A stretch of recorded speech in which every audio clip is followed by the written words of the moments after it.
Day 5. Time is, I guess, 9:15 or something. Everybody just woke up. Still early.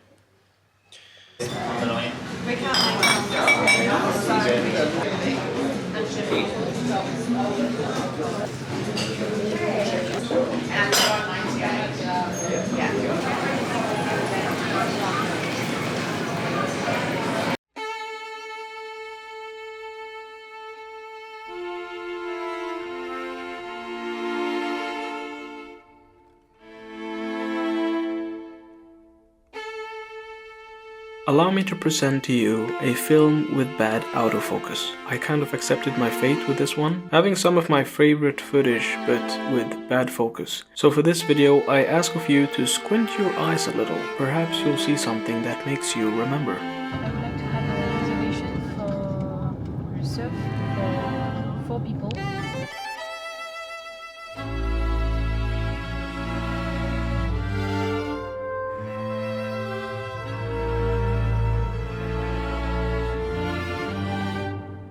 All of these forests make me feel some kind of way. It doesn't necessarily change the way I think, but it gives me a feeling of being watched.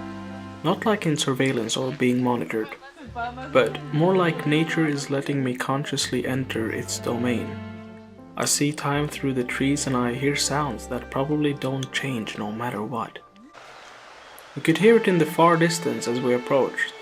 The sounds got stronger and it felt like it was raining just across from us. Until we saw it. A waterfall.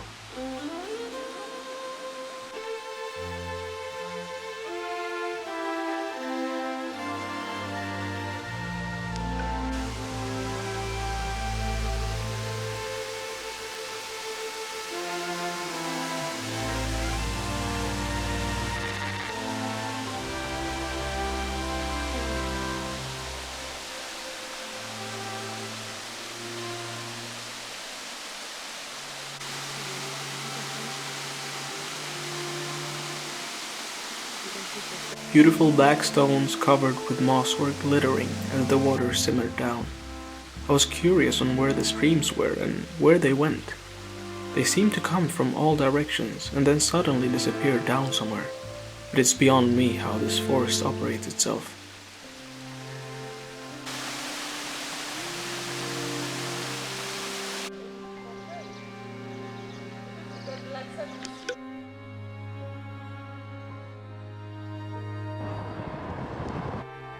And so from Dunedin we headed all the way to a little town in the Caitlin's.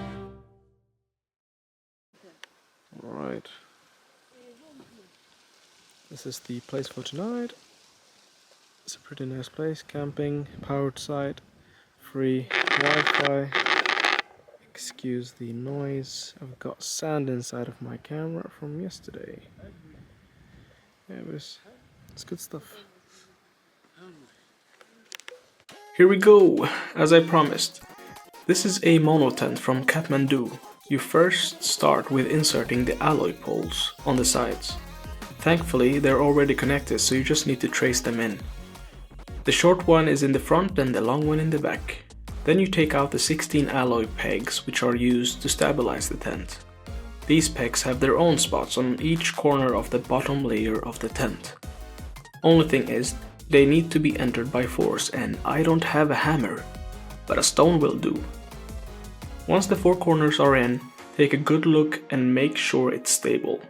If you like, you can add 1 more peg on the side. Now comes the outer layer, which also has the door.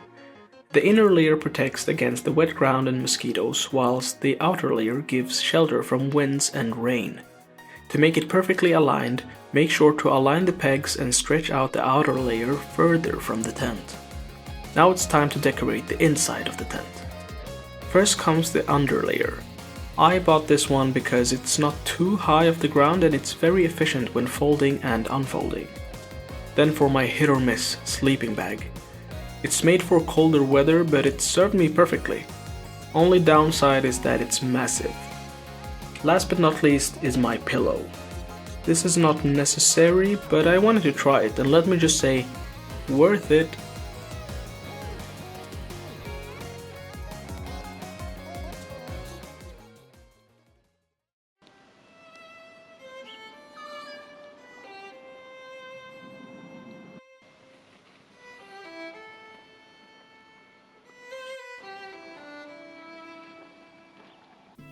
So the man who owns this farm is apparently a British man who also owns a bunch of properties in the Philippines.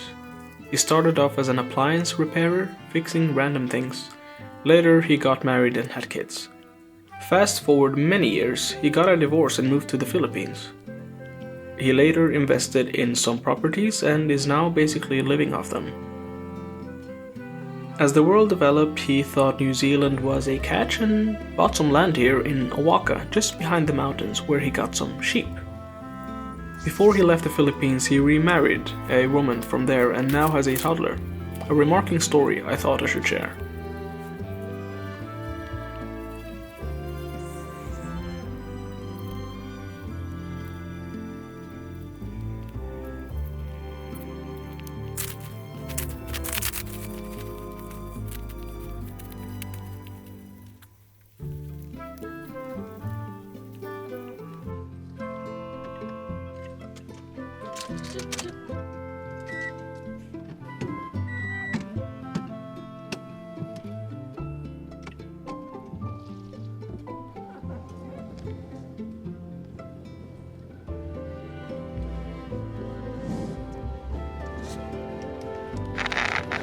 You want to say goodbye?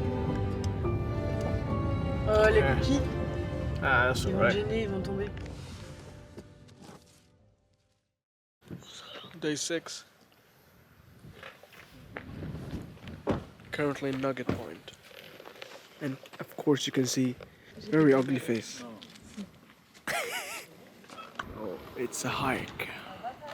Here we go. The place we're headed to now is something I wish I could re-experience. Not only with my eyes, but also with my camera. Papatowai Beach. A place made for people to ponder on. 桜が舞うこの季節に僕ら出会う青い春に今更になって振り返って愛が溢れてゆくどこかでまた出会えるよねって泣き交わした約束さえもいずれは忘れてすれ違いあってもう気づかないのかな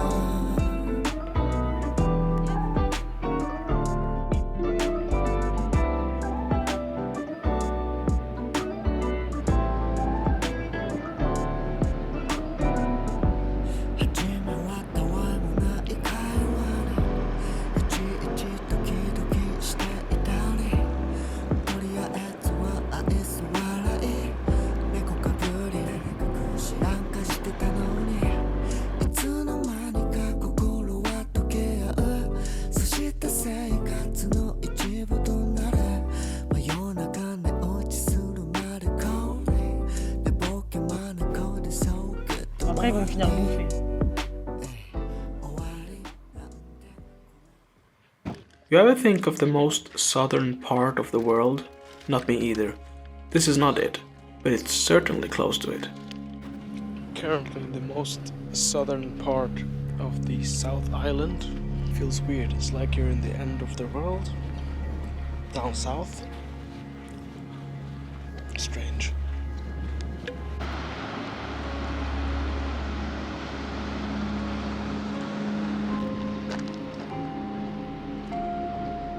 To end the day off right, we found a campsite in Windham and set up our tents.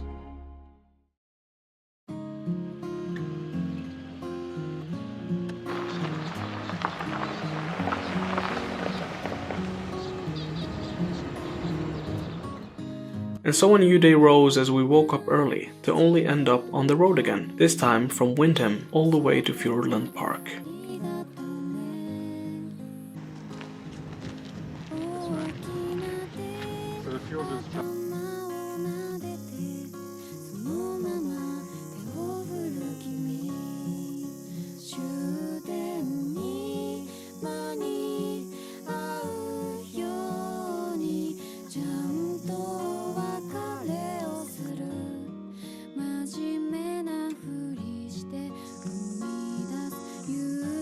Once again I find myself in a familiar place, but for the first time, this specific forest reminds me of everything that isn't. All the fancy places I've seen, all the tall buildings I've entered, as well as all the Swedish forests that lack personality. This one here was different. What made it different was that it had accumulated beauty from all places that reminded me of it. The blue water in Switzerland, the beaches in Cyprus, the green forests in Norway, and the warmth of a Swedish summer morning. The color green has certainly never been the same after visiting New Zealand.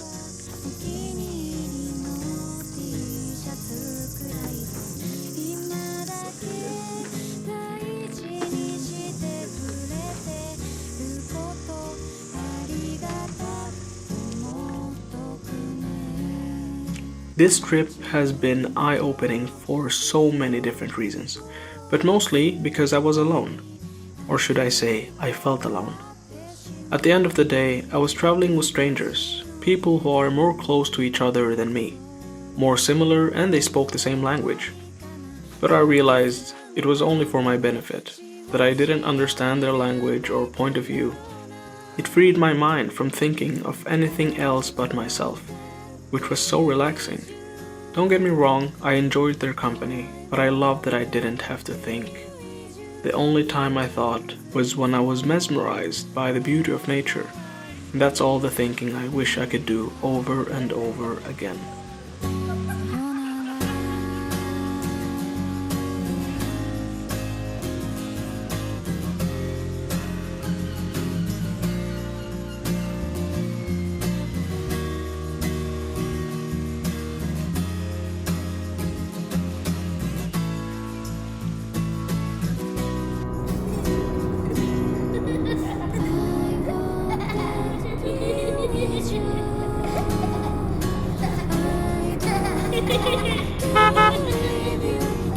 From Fjordland Park we continued up, through mountains and snow, until we reached our destination for the night. An undisclosed campsite with no internet or service. We had to wake up early the next morning, but little did we know, we were about to experience the peak of our journey.